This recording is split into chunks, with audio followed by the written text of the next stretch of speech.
क्या आपको भी कन्फ्यूजन है एनडीए सेकंड में एज लिमिट क्या रहेगी?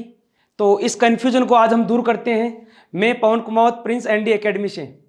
अभी एडमिशन का दौर जारी है। यहाँ पे जो कैंडिडेट आते हैं, जो स्टूडेंट आते हैं, उनसे हम डिस्कस करते हैं एडमिशन टाइम में। तो बहुत बार देखा गया है कि बच्चों को एग्जैक्ट एज लिमिट का आइडिया नहीं है। जो एकेडमिक क्वालिफिकेशन है वो है विथ ट्वेल्थ आप एनडी का एग्ज़ाम दे सकते हैं। विथ ट्वेल्थ का मेरा मतलब है सितंबर अटेम्प्ट आप दे सकते हैं 12वीं के साथ में।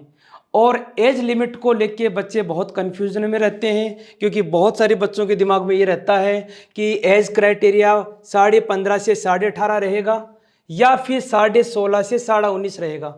जो नोटिफिकेशन आता है, नोटिफिकेशन में लिखा होता है एज लिमिट 16.5 से 19.5 रहती है। 16.5 से 19.5 तक आप एलिजिबल हैं। लेकिन उस एलिजिबल का मतलब है जब आप सारा प्रोसेस करके, प्रोसेस मतलब पहले आपका रिटन एग्जाम होगा, रिटन के बाद में आपके एसएसबी इंटरव्यू होगा, एसएसबी इंटरव्यू के बाद आपका मेरिट लिस्ट आएगा, मेरिट लिस्ट के बाद आप जब ज्वाइन करेंगे तब आपका उम्र 16.5 से 19.5 होना चाहिए। लेकिन जो एज लिमिट आती है फॉर्म अप्लीकेशन के लिए, फॉर्म अप्लाई करने के लिए, वो एज लिमिट है 15.5 से 18.5। जब आप सितंबर 2025 की बात कर रहे हैं, सितंबर 2025 एनडीए सेकंड एज लिमिट की बात कर रहे हैं, तब आपकी जो उम्र है, जो आपका डेट ऑफ बर्थ चाहिए, वो मैं आपके पास लेके आया हूं।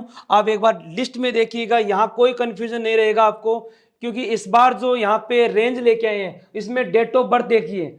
अगर आपका बर्थ 2 जनवरी 2007 से पहले है, अगर आपका बर्थ 2 जनवरी 2007 से पहले है, आपके पास कोई एनडीए का अटेम्प्ट नहीं है। इस तरह समझेंगे तो बड़ा आसान हो जाएगा आपके लिए। और 2 जनवरी 2007 से 1 जुलाई 2007 के बीच में है तो आपके पास एक अटेम्प्ट है सितंबर वाला। सितंबर 2025 आपके पास एक ही अटेम्प्ट रहेगा अगर आप 12th क्लास में आ रहे हैं। दूसरा, 2 जुलाई 2007 से 1 जनवरी 2008 के बीच में आपका बर्थ है तो आपके पास 2 अटेम्प्ट है, मतलब एक आप सितंबर 2025 दे सकते हैं और एक आप अप्रैल 2026 का एनडी एग्जाम दे सकते हैं। तो कुल मिला के डेट ऑफ बर्थ के हिसाब से आप आइडिया लगा लीजिए कि आपके पास कितना एनडीए का अटेम्प्ट रहेगा। जो बच्चा अभी 12th क्लास में आया है, इस बार अभी 12th में आया है, वो बच्चा सितंबर के लिए एलिजिबल है।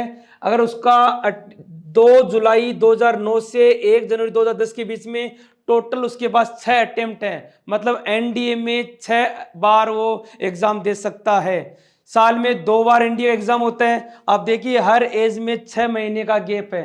तो जो आपका फॉर्म एप्लीकेशन है, जो आप फॉर्म अप्लाई कर सकते हैं, इसका जो एज लिमिट है वो है 15.5 से 18.5। और जो 16.5 से 19.5 लिखा होता है नोटिफिकेशन में, इसका मतलब है सारी प्रोसेस होने के बाद जब आप एनडीए ज्वाइन करते हैं उस टाइम एज होना चाहिए। अगर आप 12th क्लास में एनडीए ज्वाइन करना चाहते हैं, प्रिंस एनडीए एकेडमी ज्वाइन करना चाहते हैं, तो आपके लिए बैचेस शुरू हो चुके हैं। सबसे पहला जो बैच है वो 17 फरवरी से हमारा पहला बैच शुरू होगा और उसके बाद अगला बैच 17 मार्च 2025 से शुरू होगा, जिसमें पूरा एनडीए पैटर्न से आपका सीबीएसई प्लस एनडीए पैटर्न से स्टडी होगी। जो आपका सितंबर 2025 का एग्जाम होगा उससे संबंधित जितनी भी स्टडी है वो सारी इस बैच में 17 फरवरी से, और अगला बैच आपका 17 मार्च से होगा। इसके बाद हम बात करते हैं नए बैच 11th और टारगेट के लिए।